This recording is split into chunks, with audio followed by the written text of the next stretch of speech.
दोस्तों आज हम लोग अपना लेके आए प्रैक्टिस सेट नंबर जो 47 जो अपना 46 हुआ था। उसके बाद हम लोग आज देखेंगे 47 जो प्रैक्टिस सेट नंबर है। स्टार्ट हम लोग करेंगे मैथ से, जो मैथ्स के क्वेश्चन है 5 उससे स्टार्ट कर रहे होंगे। उसके बाद हम लोग देखेंगे जीके के 10 क्वेश्चन और उसके बाद फिजिक्स, फिर बायो और केमिस्ट्री। इस तरह से हम लोग अपना वेटेज देख रहे होंगे। आप सभी लोग बहुत ही बेहतर तरीके से एंजॉय कर रहे होंगे और बहुत ही बेहतर तरीके से पढ़ रहे होंगे। तो आप ध्यान रखें कि जो अपने क्वेश्चन कराए जा रहे हैं बहुत ही अच्छे तरीके से क्वेश्चन कराए जा रहे हैं। तो स्टार्ट करेंगे हम लोग मैथ से। पहला क्वेश्चन क्या कह रहा देखना। पहला क्वेश्चन कह रहा कि किसी वस्तु के सूची मूल्य पर 30% और 16% के दो क्रमागत छूट देने के बाद वस्तु को 1176 रुपए में बेचा जाता है, तो वस्तु के सूची मूल्य और विक्रय मूल्य के बीच क्या अंतर होगा, ज्ञात करो। तो ध्यान रखना क्या कह रहा है आपसे, किसी वस्तु के सूची मूल्य क्या होता है, अंकित मूल्य, जिसे हम कहते हैं एमआरपी यानी मार्केट रिटेल प्राइस। 30% और 16% के दो बट्टों पर, दो बट्टे दिए जा रहे हैं, एक दिया जा रहा है 30% का और एक दिया जा रहा है 16% का। तो हम लोग देख लेते, पहला बट्टा कितने का दिया जा रहा है भैया, 30% का दिया जा रहा है और दूसरा कितने का दिया जा रहा है, 16% का। अगर 30% की बात करें तो फ्रैक्शन वैल्यू क्या हो जाएगी, 3/10। क्या हो जाएगी, 3/10, यानी 10 पर 3 की छूट, तो हमें चीज कितने की मिलेगी, 10 से 7। दूसरा कितना है 16%, यानी 4/25। 25 पे छूट कितने की, 4, यानी 25 से 21 हो गया। 25 से 21 और 10 से 7। अगर यहां से देखोगे तो क्या 250, क्या 250, और यहां से देखोगे तो 7 एकम 7 और 7 दूनी 14। यहां से देखा तो एमआरपी कितना आ गया 250 और एसपी हमारा कितना आ गया 147। आपके हिसाब से एसपी भैया 147 और क्वेश्चन क्या कह रहा है 1176 रुपए में बेचा जाता है। अगर 147 का मान उठाना, 147 एसपी दिया है आपको कितना 1176, मतलब 1176 का मान कितना दिया है 147। तो यहां से अगर एक का मान निकाल लोगे, क्या एक का मान निकाल लोगे तो अप्रोक्स मान लेना क्या 7 7 49, 7 8 56 समथिंग हम मान के चल रहे हैं। कितना 8 बार कट रहा है, कितना 8 बार, मतलब एक का मान कितना आ रहा है 8 बार। एक का मान आ गया 8। अगर यहां से एमआरपी निकालोगे, अगर एक का मान हो गया 8 तो 250 का मान कितना हो जाएगा 2000। कितना हो जाएगा 2000। अगर आपसे अंकित मूल्य पूछा गया होता या एमआरपी पूछी गई होती तो कितना हो जाता 2000। लेकिन उसने आपसे पूछा क्या है वस्तु के सूची मूल्य और विक्रय मूल्य के बीच अंतर ज्ञात कीजिए। भैया सूची मूल्य कितना है, मतलब अंकित मूल्य एमआरपी हमारा कितना हो गया 2000 हो गया, और हमारा एसपी कितना था, एसपी हमारा कितना था 1176। कितना था 1176। ये हमारा क्या था विक्रय मूल्य यानी एसपी। इन दोनों का अंतर कह रहा तो अंतर कितना आ रहा है 824। कितना आ रहा है 824। तो इसका राइट जवाब जो हो जाएगा कितना 824, यानी ऑप्शन नंबर जो डी हो जाएगा वो इसका राइट हो जाएगा। फिर से एक बार समझने की कोशिश करना, क्या कह रहा कि 30% और 16% के दो बट्टे।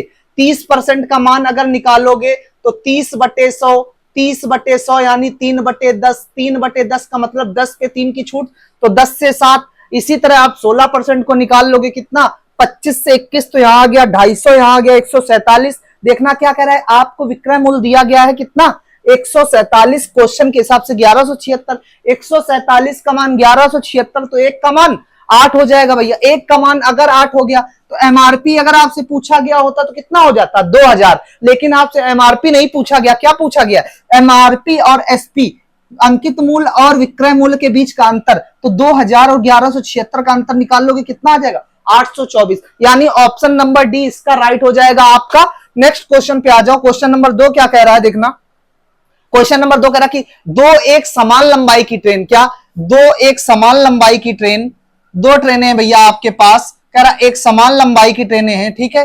तो क्या कह रहा है दो एक समान लंबाई की ट्रेनों को एक टेलीफोन के खंभे को पार करने में क्रमशः 10 सेकंड और 15 सेकंड का समय लग जाता है यदि हर ट्रेन की लंबाई 120 मीटर हो, मतलब इसकी भी 120 मीटर और इसकी भी 120 मीटर, दोनों की लंबाई 120 मीटर हो, तो विपरीत दिशाओं में सफर करते हुए वे आपस को कितने सेकंड में पार कर रही होंगी। मतलब आपस में देखो, पहले तो आप ये देख लो, जो पहली ट्रेन है 120 मीटर की जो दूरी है कितने सेकंड में 120 मीटर की जो दूरी है कितने में 10 सेकंड में। तो यहां से जो चाल होगी कितनी हो गई 12 मीटर पर सेकंड, कितनी हो गई भैया 120 मीटर दूरी हो गई, समय कितना सेकंड, 10 सेकंड, तो 120/10 यानी 12 मीटर पर सेकंड यहां से पहली ट्रेन की चाल हो गई। अगर दूसरे को निकालो तो 120 कितने समय में, 15 सेकंड में, यानी 15 अट्ठे 120, 8 मीटर पर सेकंड हो गई। क्या हो गई, 8 मीटर पर सेकंड हो गई। तो कह रहा है वे आपस में, अब ध्यान रखना कि विपरीत दिशाओं में देखा जाए, विपरीत दिशाओं में आपका दूरी क्या जुड़ जाएगी, और अगर चालों को लोगे तो विपरीत दिशा में जुड़ेंगी। तो आपसे कहा कितना रहा, 120 120 कितना हो जाएगा, 120 120 कितना 240, और यहां से टोटल आपकी चाल कितनी हो जाएगी, 12 और 8 20, कितनी हो जाएगी 12 और 8 20, यानी काटो 12, कितना 12 सेकंड। आपसे बस यही पूछा गया कितना समय लगेगा, 12 सेकंड। 240 मीटर कुल दूरी हो गई, और कुल समय कितना 12 और 8 सॉरी कुल चाल कितनी 12 और 20, 12 सेकंड का समय लग जाएगा, यानी ऑप्शन नंबर बी आपका सही हो जाएगा, सेकंड ऑप्शन करेक्ट हो जाएगा। ठीक है, नेक्स्ट क्वेश्चन को देख लेंगे। नेक्स्ट क्वेश्चन क्या कह रहा है, कह रहा कोई कार 40 किलोमीटर प्रति घंटा की चाल से चलकर 48 किलोमीटर की दूरी और 65 किलोमीटर प्रति घंटा की चाल से चलकर 52 किलोमीटर की दूसरी तय करती है, तो कुल दूरी तय करने में कार की औसत चाल, एवरेज स्पीड का क्वेश्चन आ गया भैया, एवरेज स्पीड का क्वेश्चन आ गया। देखना क्या कह रहा है आपसे, कह रहा कि अगर हम 48 किलोमीटर की दूरी को 40 के हिसाब से चलें तो कितना समय लग जाएगा। एक चीज देखना, अगर आप देखो दूरी बटे चाल अगर यहां से समय निकालोगे तो दूरी बटे चाल, दूरी कितनी है 48 किलोमीटर, और चाल कितनी है आपकी 40 किलोमीटर प्रति घंटा, 40 किलोमीटर प्रति घंटा। काटा पीटी कर लो जरा, काटोगे तो 8 छंग 48 हो गया, 8 पंच 40 हो गया। अगर ये मिनट में, अगर इसको मिनट में कन्वर्ट करना तो 60 से क्या 12 पंचे 60, 12 छंग 72, 72 मिनट हो जाएगा। क्या हो जाएगा 72 मिनट, या आप 1 घंटे 12 मिनट कह सकते हो। बात समझना, 48/40 यानी 6/5, 72 मिनट या 1 घंटे 12 मिनट। अगर दूसरे की बात करें तो क्या 52 किलोमीटर, क्या दूसरे की बात करें तो 52 किलोमीटर की चाल 65 किलोमीटर प्रति घंटा की चाल से, तो यहां कितना समय लग जाएगा 52/65, यहां से देखोगे 13 चौको 52, 13 पचे 65, मिनट में बनाओ भैया 12 चौको 48 मिनट। देखो पहले में लगा 1 घंटा 12 मिनट और दूसरे में कितना लग गया 48 मिनट। 48 मिनट आपका समय आ चुका। और औसत चाल क्या होती है, जो औसत चाल होती है आपकी क्या होती है, औसत चाल बराबर कुल दूरी बटे कुल समय, ठीक, कुल दूरी बटे कुल समय। कुल दूरी भैया कितनी हो गई, देखो यहां पे आपकी थी 48 किलोमीटर और यहां पर कितनी है 52 किलोमीटर। अगर दोनों को मिलाओगे 48 52 कितना हो गया 100, और लगने वाला समय 1 घंटा 12 मिनट और 48 मिनट यानी 120 मिनट, और 120 मिनट को क्या लिख सकते हो 2 घंटे, क्या लिख सकते हो, तो कुल समय हो गया 2। यानी अब हमारी औसत चाल कितनी हो गई 50 किलोमीटर प्रति घंटा, कितनी हो गई 50 किलोमीटर प्रति घंटा, जो आपका सही जवाब है 50 किलोमीटर प्रति घंटा, यानी सेकंड ऑप्शन आपका राइट हो जाएगा, सेकंड ऑप्शन आपका सही हो जाएगा। नेक्स्ट क्वेश्चन की बात करते हैं। नेक्स्ट क्वेश्चन क्या कह रहा है, एक काम पूर्ण करने में ए बी से दुगना या सी से तिगुना समय लेता है, साथ में काम करने से वे उस काम को 2 दिनों में पूरा करते हैं, तो अकेला बी वह काम इतने दिनों में पूरा करेगा। देखना क्या कह रहा है, कह रहा ए बी और सी, कह रहा जो ए है बी से कितना समय लेता दुगना, बी से दुगना। अगर बी 1 ले रहा होगा तो ए कितना ले रहा होगा 2 ले रहा होगा, और सी से तिगुना समय लेता है। सी से तिगुना समय मतलब ये अगर 1 तो तिगुना। अब एक ही व्यक्ति के 2 चेहरे हैं तो दोनों को बराबर करना पड़ेगा। बराबर करने के लिए इन दोनों का लासा लोगे, लासा कितना 6, मतलब 6 इसको ही बनाओ 6 इसको ही बनाओ, तो यहां 3 से मल्टीप्लाई करा दो और यहां 2 से मल्टीप्लाई करा दो। जब कराओगे तो 3 दूनी 6, 3 एक कम 3 और 2 एक कम 2। अपने समय का अनुपात भैया कितना आ गया, समय का अनुपात देखो तो कितना आ गया, समय का अनुपात आ गया 6:3:1, 6:3:1। अगर यहां से क्षमता का अनुपात देखोगे, क्या अगर यहां से क्षमता का अनुपात देखोगे तो समय का जस्ट अपोजिट होता है क्षमता।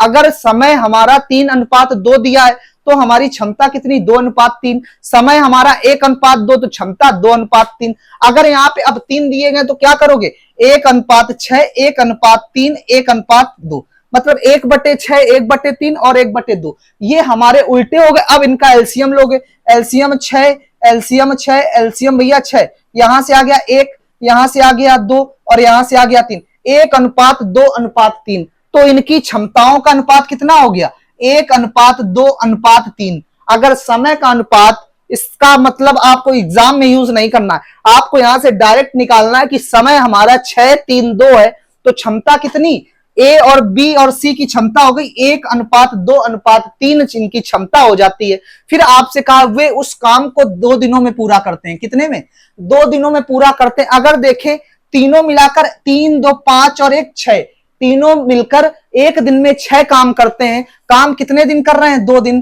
तो पूरा काम कितना 6 दूनी 12 काम, टोटल काम कितना हो गया 12 काम। अब जिससे कहा जाए उससे करा दो। तो कह रहा अकेले अगर बी करे तो अकेले बी कितना का क्षमता है उसकी 2। अगर अकेले बी करेगा तो इस काम को करने में कितने 6 दिन का समय ले लेगा, यानी 6 डेज का समय ले लेगा। जो ऑप्शन नंबर बी है आपका वो बिल्कुल राइट जवाब हो जाएगा। Option number B is 6 is the right answer. ठीक है, 4th का 6 हो गया।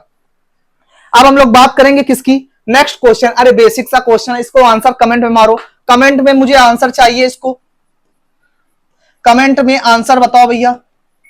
ठीक है, 5th का। नेक्स्ट आ जाओ अपने किस पे, नेक्स्ट आ जाओ किस पे, जीके पे आ जाओ। जो अपने 10 क्वेश्चन कह रहा कागज के उत्पादन में अग्रणी राज्य, कागज के उत्पादन में हमारा जवानों कौन सा राज्य प्रथम स्थान पर है। तो ध्यान रखना पश्चिम बंगाल, बिहार, केरला, ओडिशा, 4 ऑप्शन आपको दिए गए हैं। जो इसका राइट हो जाएगा कागज के उत्पादन में जो पश्चिम बंगाल है हमारा पश्चिम बंगाल है वो हमारा राइट जवाब हो जाएगा। अगर बात कर लें इनकी राजधानी की तो पश्चिम बंगाल जो है इसकी राजधानी हमारी क्या हो जाएगी कोलकाता। क्या हो जाएगी कोलकाता। बिहार की पटना और केरला की तिरुवनंतपुरम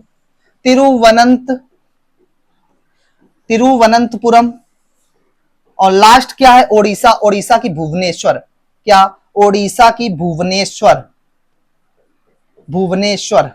बात समझ में आई भैया, बात समझ में आई क्या मेरे जवानों। कागज के उत्पादन में अग्रणी राज्य पूछा जाए तो इसका सही जवाब हो गया पश्चिम बंगाल।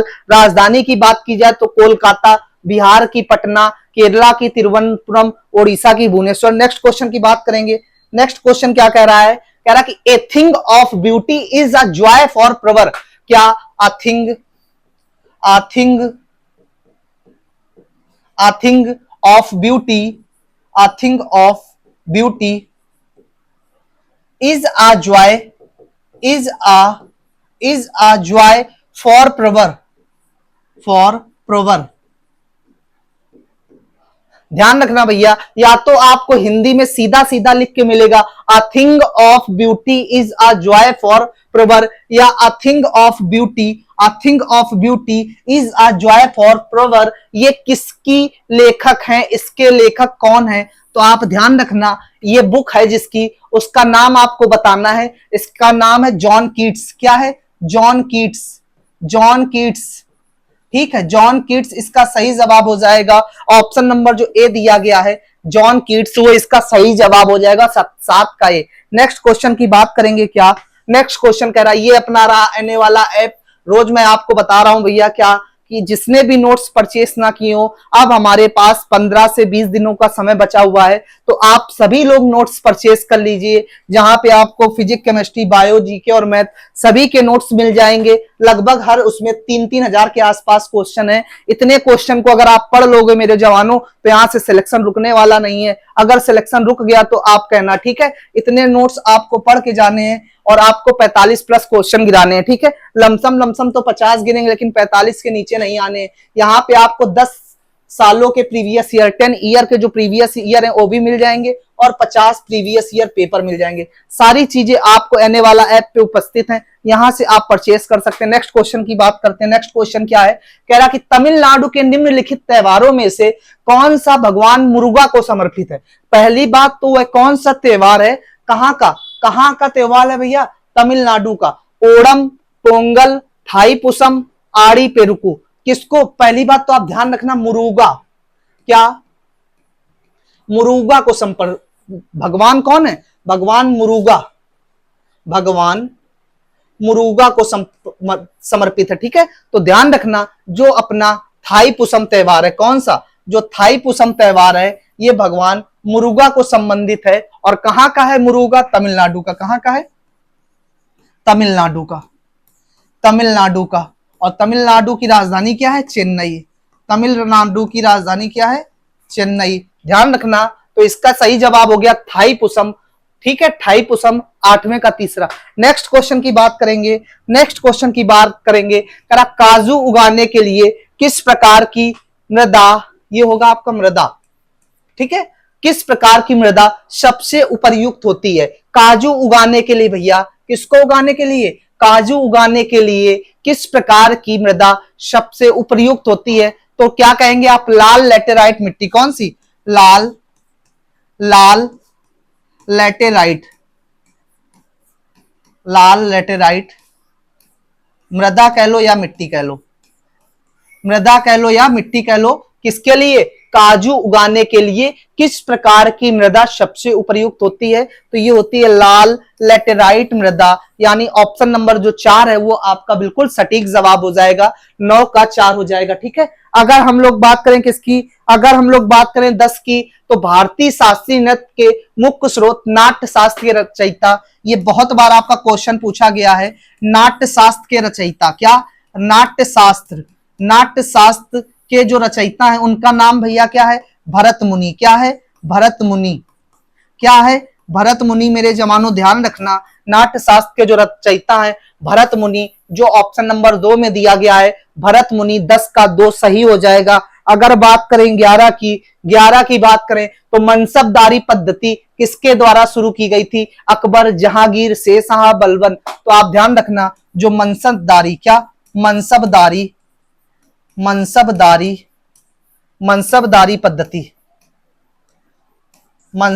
पद्धति किसके द्वारा शुरू की गई थी, ये शुरू की गई थी अकबर के द्वारा, किसके द्वारा, अकबर के द्वारा शुरू की गई थी मनसबदारी पद्धति। ऑप्शन नंबर 1 में दिया गया मनसबदारी पद्धति, 11 का 1 हो जाएगा। अगर बात करें हम किसकी, अगर विधानसभा के अध्यक्ष को इस्तीफा देना हो तो वह अपना त्यागपत्र किसे सौंपेगा, आप ध्यान रखना, अपना विधानसभा जो ऊपर आपका क्या होता है, राज्यसभा, ऊपर क्या होता है राज्यसभा, नीचे राज्य में क्या होता है विधान परिषद, ऊपर क्या होता है लोकसभा, नीचे होती है विधानसभा। जो विधानसभा होती है या लोकसभा, इसको निम्न सदन, जो राज्यसभा या विधानसभा इसको उच्च सदन कहा जाता है। जो आपसे क्वेश्चन में कहा गया, क्या अपना विधानसभा कहां भी, या लखनऊ में स्थित है। ठीक है, विधानसभा के अध्यक्ष को इस्तीफा देना हो तो वह अपना त्याग पत्र किसको सौंपेगा, कौन देना चाहे विधानसभा का अध्यक्ष, तो किसको देगा, विधानसभा उपाध्यक्ष को, विधानसभा उपाध्यक्ष को देगा, किसको देगा, विधानसभा उपाध्यक्ष को देगा। ध्यान रखना भैया, विधानसभा अध्यक्ष, अपने विधानसभा अध्यक्ष कौन है, तो ध्यान रखना उत्तर प्रदेश के सतीश महाना भाई साहब, कौन, सतीश महाना अंकल जो हैं, अपने सतीश महाना अंकल जो हैं ये अपने विधानसभा के अध्यक्ष हो जाते हैं, और अगर इनको इस्तीफा देना हो तो किसको देंगे, विधानसभा उपाध्यक्ष को देंगे। यानी ऑप्शन नंबर जो 4 दिया गया है वो बिल्कुल सही जवाब हो जाएगा, 12 का 4। ठीक है,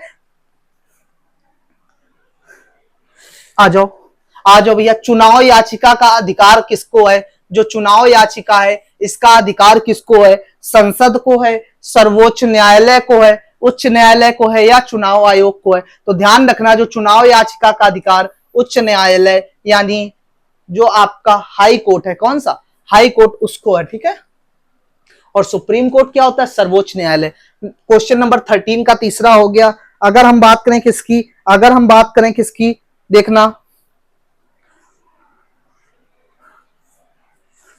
ठीक है, आ जाओ, इनमें से किसने अपने प्रतिद्वंदियों को अपने ही मंत्रिमंडल में शामिल किया, इनमें से किसने अपने प्रतिद्वंदियों को अपने ही मंत्रिमंडल में शामिल किया, हेनरी किसिंजर, सेव नार्ज, मार्गरेट थैचर या रॉबर्ट मुगाबे। तो ध्यान रखना आप, ये क्वेश्चन आपको सीधे सीधे याद करना है। कुछ मैं वन लाइनर ऐसे लेके आया हूं जिनके बारे में मैं ज्यादा थ्योरी एक्सप्लेन नहीं करूंगा, सीधे सीधे आपको आंसर लर्न करके जाने और सीधे सीधे आपको क्वेश्चन देखने को भी मिल रहे होंगे। बात समझ में आ रही बेटा?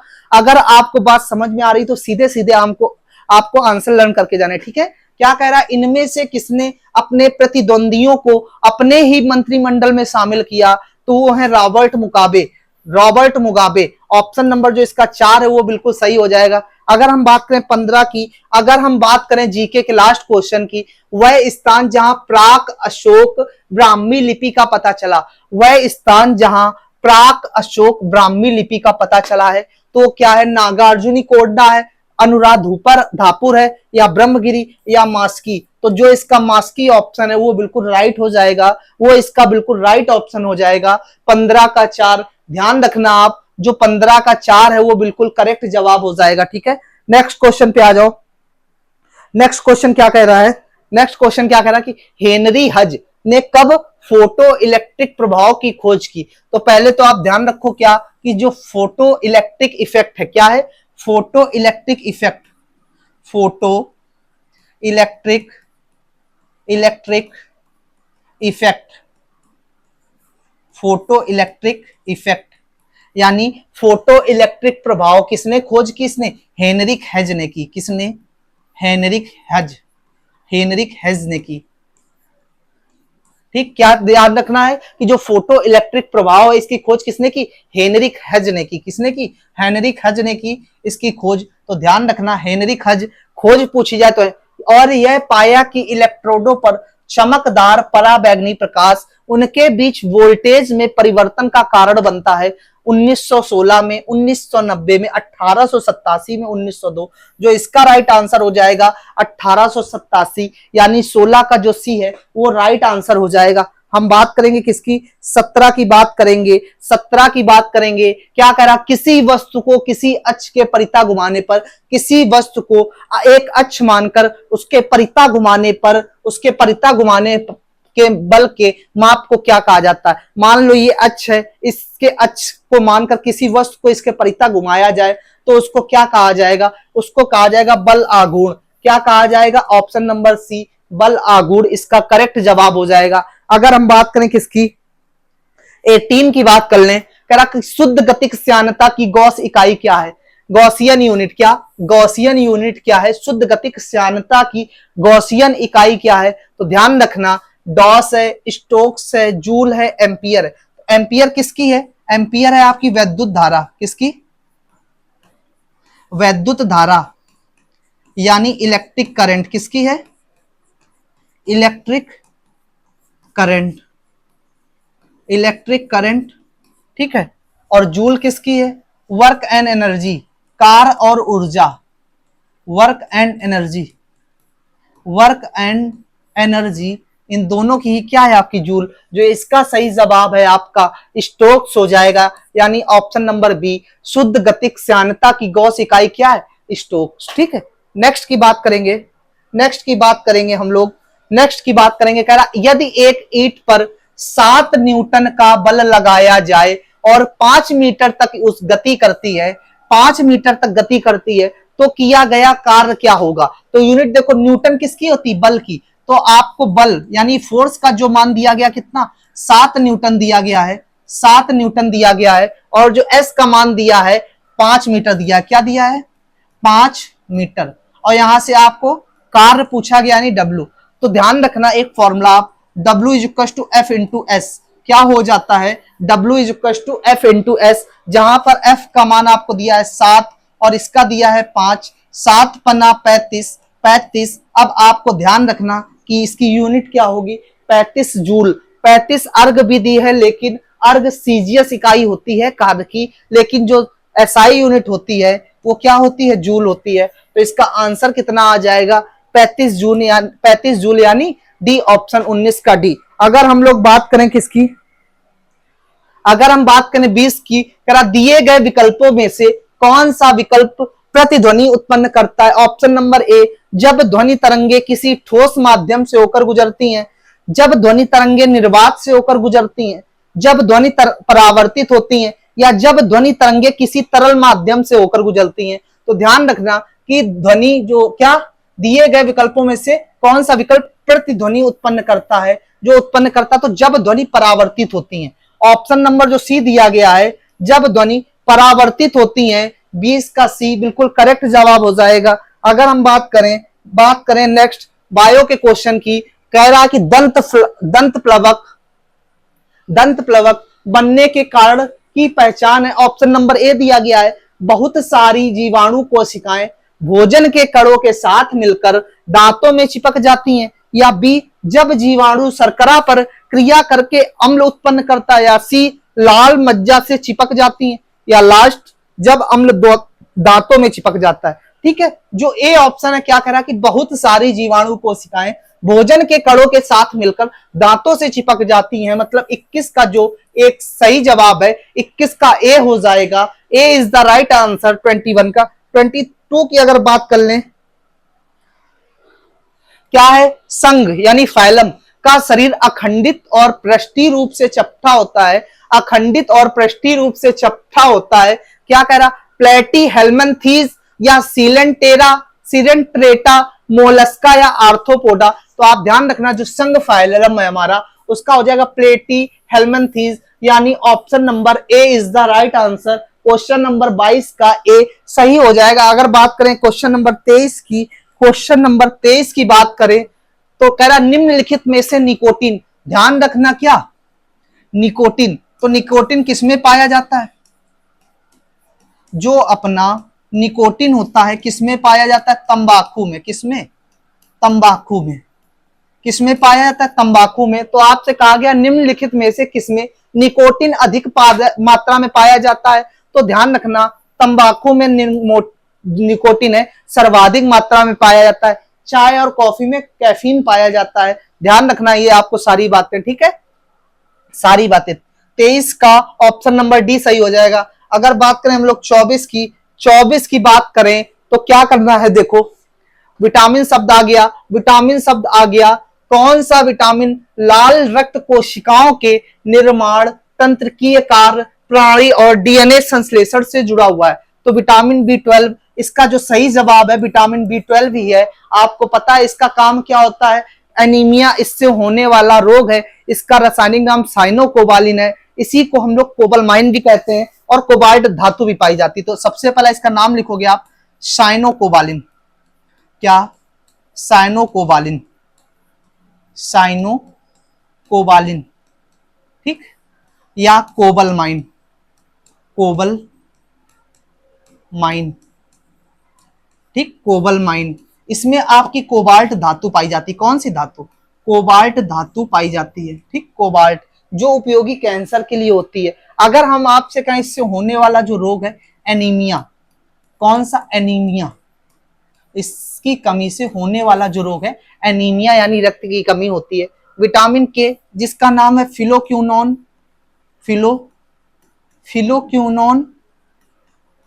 फिलोक्यूनोन, या एक नाम ध्यान रखना नेफ्थोक्यूनोन। सारी बातें समझ रहे हो क्या भैया मेरे जवानों, क्या कह रहा है ये, कह रहा कि विटामिन के का रासायनिक नाम फिलोक्यूनोन या नेफ्थोक्यूनोन, और इससे जो होता क्या, रक्त का थक्का जमाते हैं। क्या, रक्त का थक्का जमना, रक्त का थक्का जमना, रक्त का थक्का जमाना। बात समझ में आ गई आपको, रक्त का थक्का जमाना। अगर विटामिन B7 की बात करें तो इसका जो रासायनिक नाम होता है बायोटीन। क्या हो जाता है, बायोटीन, और इसका काम होता है क्या, अगर इसके शरीर में हमारी कमी हो रही बायोटीन तो बालों का झड़ना, क्या, बाल हमारे झड़ते हैं इससे, यानी बालों का झड़ना किस विटामिन की कमी से, तो विटामिन B7 की कमी से। और लास्ट है हमारा विटामिन ए जो है हमारा टोकोफेरॉल। क्या है, टोकोफेरॉल, इसकी कमी से इनफर्टिलिटी यानी जनन क्षमता में कमी,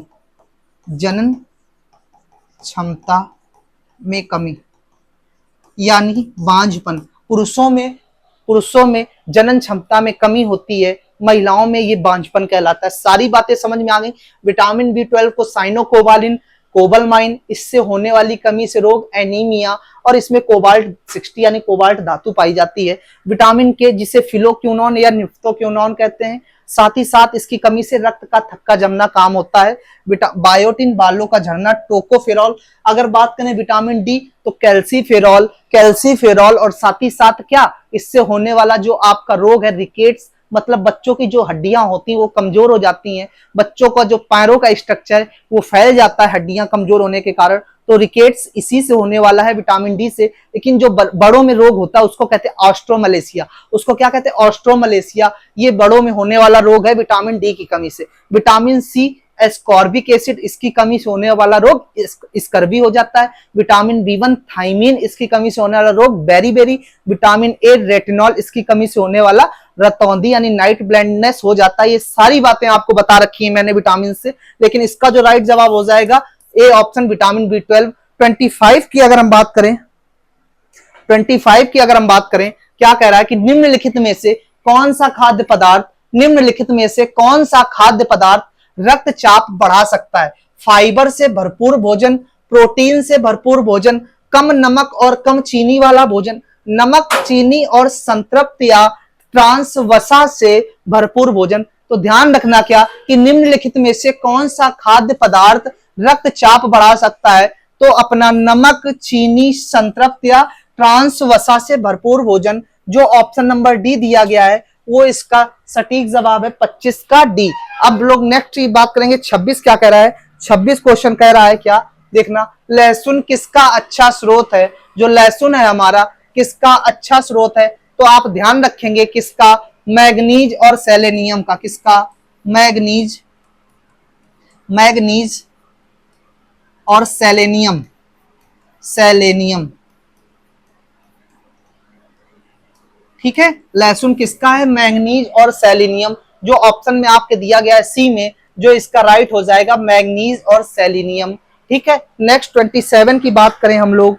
27 की बात करें, क्या कह रहा है? उस संरचना की पहचान करें जो पुतली के आकार को नियंत्रित करती है। उस संरचना की पहचान करें जो किसकी? पुतली के आकार को नियंत्रित करती है। तो क्या ऑप्शन दिया गया? विट्रियस ह्यूमर, आंख की पुतली यानी जिसे हम लोग आइरिस बोलते हैं। नेक्स्ट सी दिया गया सिलियरी मांसपेशियां, और लास्ट दिया गया कार्निया। तो ध्यान रखना, पुतली के आकार की बात की गई तो यानी आंख की पुतली, जिसे हम लोग आइरिस कहेंगे। क्या? जिसे हम लोग आइरिस कहेंगे, यानी बी ऑप्शन इसका राइट हो जाएगा 27 का बी। अब हम बात करेंगे किसकी? 28 की।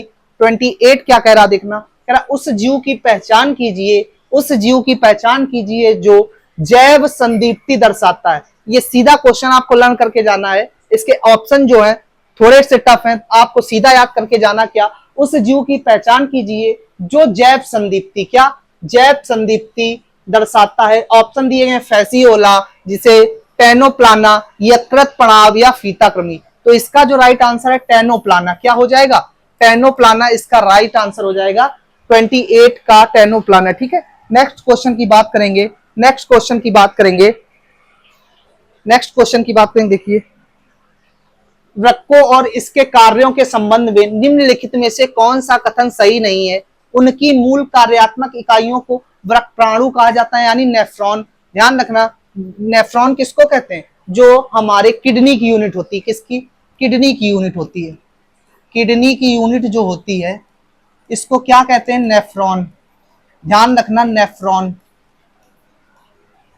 ठीक है, और वे पानी के संतुलन को बनाए रखते हैं और उपापचय, उपापचय या चयापचय भी कह सकते हो आप, उपापचय या चयापचय अपशिष्ट निष्कासित करते हैं। और सी दिया गया प्रत्येक वृक्काणु के दो भाग होते हैं, कोशिका गुच्छ और वृक्कनलिका।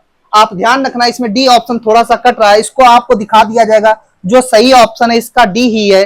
सरीसृप में पक्षियों की तुलना में अपेक्षाकृत, इसका जवाब आपका डी हो जाएगा। इस क्वेश्चन को आपको पूरा दिखा दिया जाएगा, डी ऑप्शन को। ठीक है, तो ध्यान रखना, इसका जो सही जवाब है डी होगा 29 का डी। ठीक है, नेक्स्ट क्वेश्चन पे आ जाओ। 30 क्या कह रहा है, देखना। 30 क्या कह रहा है अपना? मनुष्यों में हिचकी, मनुष्यों में हिचकी सामान्यता निम्नलिखित में से किसके नीचे और स्थान परिवर्तन के कारण होती है? क्या मनुष्य में जो हिचकी होती है सामान्यता निम्नलिखित में से किसके नीचे की ओर स्थान परिवर्तन यानी शिफ्टिंग के कारण होती है? मध्यपट जिसे डायाफ्रागम कहते हैं, कंठ नली लिलंग्स बोलते हैं, फेफड़े यानी लंग्स, श्वास नली जिसे ट्रैकिया बोलते हैं। तो ध्यान रखना जो इसका जवाब है मध्यपट, मध्यपट ऑप्शन नंबर ए, ये बिल्कुल सही जवाब है 30 का ए।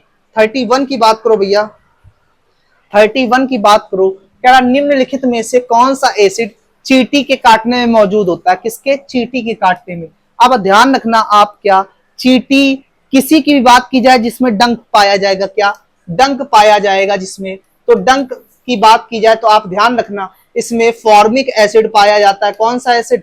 फॉर्मिक एसिड पाया जाता है। अगर फॉर्मूले की बात की जाए तो क्या होता है? HCOOH होता है, जिसे हम लोग मेथनोइक अम्ल भी कह देते हैं। तो ध्यान रखना चींटी के काटने में मौजूद होता है क्या? फॉर्मिक एसिड HCOOH, यानी इसका जो सही जवाब हो जाएगा 31 का ए, फॉर्मिक एसिड राइट आंसर। ठीक है, अगर हम बात करें किसकी? 32 नंबर की। 32 नंबर की क्या कह रहा है? मानव शरीर में उस एंजाइम का नाम बताएं जो कार्बोहाइड्रेट को तोड़ने में मदद करता है। क्या? मानव शरीर में उस एंजाइम का नाम बताएं जो कार्बोहाइड्रेट को तोड़ने में मदद करता है। तो ऑप्शन एक है प्रोटीज, दूसरा लिपासे, तीसरा पेप्टिडेज और लास्ट एमिलेज। तो आप ध्यान रखना क्या उस एंजाइम का नाम जो कार्बोहाइड्रेट को तोड़ता है। किसको तोड़ता है? कार्बोहाइड्रेट को, कार्बोहाइड्रेट को तोड़ने का काम करता है, ये होता है हमारा एमिलेज। क्या होता है? एमिलेज, यानी ऑप्शन नंबर जो डी दिया गया है एमिलेज, वो इसका राइट आंसर हो जाएगा 32 का डी। अगर हम बात करें 33 की, अगर 33 की बात की जाए, निम्न में से कौन सा पादप के मूल तंत्र के मुख्य कार्यों में शामिल नहीं है? निम्न में से कौन सा पादप के मूल तंत्र के मुख्य कार्यों में शामिल नहीं है? तो पहला ऑप्शन दिया गया पौधों के भागों को एक उचित स्थापना प्रदान करना, ये तो भैया शामिल है। दूसरा दिया गया मिट्टी से खनिज अवशोषण, मिट्टी से पानी का अवशोषण, मतलब ए, सी और डी ये तो तीनों सही हैं, लेकिन क्वेश्चन के हिसाब से देखा जाए क्या, जो बी ऑप्शन दिया गया है पौधों के हिस्से को भोजन की आपूर्ति करना, ये इसमें शामिल नहीं होता है। तो आपके हिसाब से सही जवाब क्या हो जाएगा? बी। 33 का बी राइट हो जाएगा। नेक्स्ट क्वेश्चन की अगर हम बात करें 34 की, तो 34 क्या कह रहा है कि जब हम प्याज काटते हैं तो इससे एक गंध उत्सर्जित होती है और हमारी आंखों में आंसू आ जाते हैं। तो ध्यान रखना आंखों में आंसू आ जाते हैं, निम्नलिखित में से कौन सा यौगिक ताजे कटे हुए प्याज से आने वाली गंध और आंसू हेतु उत्तरदायी है? आंसू हेतु उत्तरदायी है मतलब एसिटिक अम्ल, सल्फ्यूरिक अम्ल, साइट्रिक अम्ल, एस्कॉर्बिक अम्ल। तो ध्यान रखना हमारा जो एसिटिक अम्ल है जिसे हम लोग सिरका बोलते हैं, क्या बोलते हैं? सिरका बोलते हैं, जिसका फॉर्मूला क्या होता है? क्या होता है? CH3COOH भैया, क्या होता है? CH3COOH, ये हमारा हो जाता है क्या? Acetic acid. और आपसे जो प्याज की बात कही गई है कि प्याज काटने पर आंसू आते हैं, तो होता हमारा क्या? Sulphuric acid. सल्फ्यूरिक अम्ल हमारा क्या होता है? H2SO4। तो इसका जो राइट आंसर होगा सल्फ्यूरिक एसिड यानी H2SO4। 34। अगर बात करी जाए 35 की, अगर बात की जाए 35 की, क्या कह रहा है कि निम्नलिखित में से कौन सा विष पैदा करने वाला वो जीवाणु है जो मलाई, पनीर और दूध को खराब कर उनका स्वाद कड़वा या खट्टा कर देता है? अगर अम्ल की बात की जाए तो लैक्टिक अम्ल होता है, लेकिन आपसे पूछा क्या गया है? विष पैदा करने वाला जीवाणु, यानी कौन सा बैक्टीरिया है? कौन सा बैक्टीरिया? तो ऑप्शन दिए गए बिफिडोबैक्टीरियम, स्पेक्ट्रोकोकस थर्माफिलस, या बैसिलस सेरियस, या लैक्टोबैसिलस प्लांटेरम। तो ध्यान रखना क्या जो विष पैदा करने वाला जीवाणु है आपका वो क्या है? बैसिलस सेरियस, यानी जो सी ऑप्शन दिया गया है बैसिलस सेरियस, वो आपका है बिल्कुल राइट जीवाणु। अगर अम्ल की बात की जाए तो वो कौन सा? लैक्टिक अम्ल यानी लैक्टिक एसिड होता है। ठीक है, अगर ये क्वेश्चन आपके बायो के रहे, स्टार्ट केमिस्ट्री के करते हैं। केमिस्ट्री का 36 पहला क्वेश्चन क्या कह रहा है? कह रहा है कि किस वर्ष जॉन अलेक्जेंडर न्यूलैंड, अगर बात की जाए जो अलेक्जेंडर न्यूलैंड थे, ये कहाँ के रहने वाले थे भैया? ये कहाँ के रहने वाले थे? इंग्लैंड के रहने वाले थे। कहाँ के? इंग्लैंड के रहने वाले थे। इंग्लैंड को हम दो नामों से और जानते हैं, एक इंग्लैंड हो गया, दूसरा नाम हमारा इसी को क्या बोलते हो आप, ब्रिटेन भी इसी को बोल देते हो क्या, ब्रिटेन भी इसी को बोल देते हो, इसी को आप यूके भी बोल देते हो क्या, इसी को आप यूके यानी यूनाइटेड किंगडम भी बोल देते हो। ये तीनों नाम आपके एक ही हैं। अगर राजधानी की बात की जाए तो इनकी राजधानी क्या हो जाती है, लंदन। क्या हो जाती है, लंदन इनकी राजधानी हो जाती है। तो आपसे पूछा क्या है, किस वर्ष जॉन अलेक्जेंडर न्यूलैंड ने परमाणु भार के क्रम में व्यवस्थित रासायनिक तत्वों को आवर्तिता प्रस्ताव देते हुए अष्टक नियम की एक नई अवधारणा दी थी। तो आपसे एक क्वेश्चन यहां से ये भी पूछा जाएगा कि जो न्यूलैंड अंकल थे हमारे, क्या जो न्यूलैंड अंकल थे, कौन, न्यूलैंड अंकल ने क्या दिया था, इन्होंने दिया था ऑक्टेव लॉ। क्या दिया था, ऑक्टेव लॉ दिया था। ऑक्टेव लॉ का मतलब अष्टक नियम दिया था। अष्टक नियम दिया था, कब दिया था, तो ये 1865, यानी जो ऑप्शन बी दिया गया है वो इसका राइट जवाब हो जाएगा 1865। अगर हम बात करें किसकी, नेक्स्ट 37 की, 1854 में विलियम रामसे ने किस वैज्ञानिक के साथ मिलकर प्रमाणित किया कि हवा में भी एक तत्व उपस्थित होता है जो उस समय तक अज्ञात था, जिसे ऑर्गन नाम दिया गया, जिसे ऑर्गन नाम दिया गया। तो आप ध्यान रखना, मैंने आपको बात बताई थी किसकी, इनर्ट गैसेस की। क्या, जिस इनर्ट गैसेस, इनर्ट गैसेस, क्या अक्रिय गैसें बोलते हैं इनको, क्या अक्रिय गैसें, अक्रिय गैसें, या इन्हीं को आपका बोल देते हैं जीरो ग्रुप गैसें। क्या बोल देते हैं, जीरो ग्रुप गैसेस। ठीक है, किसके द्वारा दी गई, तो रेंजे के द्वारा दी गई थी, रेंजे के द्वारा दी गई थी। कौन कौन सी, helium, neon, argon, krypton, xenon, radon, ये आपकी सारी गैसें हैं क्या, जीरो ग्रुप की। अगर इनके बात करें परमाणु क्रमांक 2, 10, 18, 36, 54 और 86, ये इनके एटॉमिक नंबर हो जाते हैं भैया। ये सारे आपको याद होने चाहिए, ये सारे आपको याद होने चाहिए। एक क्वेश्चन आपका यहां से और बन जाएगा कि इनकी बाहरी कक्षा में कितने इलेक्ट्रॉन होते हैं, तो आपका जवाब होगा क्या कि जीरो होते हैं, क्योंकि पहले में क्या, अगर 2 देखोगे तो इनकी पहली कक्षा पूरी भर जाती है। अगर नियॉन की बात करोगे तो 2 और 8 में टूटेगा, अगर ऑर्गन की करोगे तो 2, 8, 8 में टूटेगा, मतलब इनके जो कक्षाएं पूर्ण भर जाती हैं। तो जो बाहरी कक्षा होती है उसमें इलेक्ट्रॉनों की संख्या 0 यानी 0 होती है। तो यहां से ध्यान रखेंगे आप। तो आपसे क्या कहा है, विलियम रामजे ने किस वैज्ञानिक के साथ मिलकर प्रमाणित किया कि हवा में भी एक तत्व उपस्थित होता है जो उस समय तक अज्ञात था, अब जिसे ऑर्गन नाम दिया गया है, अब जिसे ऑर्गन नाम दिया गया है। तो ऑर्गन क्या होता है, 18 ऑर्गन 40 होता है। क्या, 18 ऑर्गन 40 होता है। जो इसका सही जवाब है वो रॉड रैले हो जाएगा, रॉड रैले हो जाएगा। 37 का डी ऑप्शन राइट हो जाएगा। अगर बात करें हम लोग 38 की, बात करें 38 की, तो क्या हो जाएगा, लैक्टिटोल निम्न में से किसके हाइड्रोजनीकरण द्वारा प्राप्त होता है। जो लैक्टिटोल है, कौन सा भैया, लैक्टिटोल निम्न में से किसके हाइड्रोजनीकरण द्वारा प्राप्त होता है। तो लैक्टोज, ग्लूकोज, माल्टोस, लैक्टिकम। तो अपना जो लैक्टोस है वो इसका सटीक जवाब हो जाएगा, 38 का ए हो जाएगा। अगर हम बात करें 39 की, क्या कह रहा है, मंड यानी स्टार्च बोलते हैं, मंड का पता लगाने के लिए निम्नलिखित में से किस परीक्षण का उपयोग किया जाता है। तो आप ध्यान रखना, जो हमारा आयोडीन परीक्षण होता है, कौन सा, आयोडीन परीक्षण। मंड का पता लगाने के लिए इसका परीक्षण किया जाता है, ऑप्शन नंबर ए जो दिया गया आयोडीन परीक्षण। अगर बात करें हम लोग 40 की बात करें तो क्या है, देखना, कौन सी गैस बायोगैस का एक प्रमुख घटक है, कौन सी गैस, बायोगैस। तो आप ध्यान रखना, जो बायोगैस है अपनी, बायोगैस है जो अपनी, इसके लिए जो प्रमुख घटक है वो क्या है, हमारा मेथेन है। क्या है, जो प्रमुख घटक है हमारा क्या है, मेथेन। अगर फॉर्मूले की बात की जाए तो मेथेन का फॉर्मूला क्या हो जाता है, CH4। क्या हो जाता है, CH4। इसे एक अन्य नाम से और जानते हैं, वो अन्य नाम है क्या, मार्स गैस। क्या है, मार्स गैस। मार्स गैस क्यों कहते हैं, क्योंकि ये दलदली स्थानों पे पाई जाती है। अगर आपसे पूछा जाए कि दलदली स्थानों पर कौन सी गैस पाई जाती है, तो कौन सी, मेथेन, जिसे मार्स गैस भी कहते हैं। और इसका फॉर्मूला क्या हो जाता है, CH4। अगर एलपीजी की बात करें, एलपीजी हमारी ब्यूटेन और प्रोपेन से मिलकर बनी हुई होती है। हाइड्रोजन आप सभी लोग जानते हैं, जो इसका सही जवाब है वो मीथेन कह लो या मेथेन कह लो, 40 का सी सही हो जाएगा।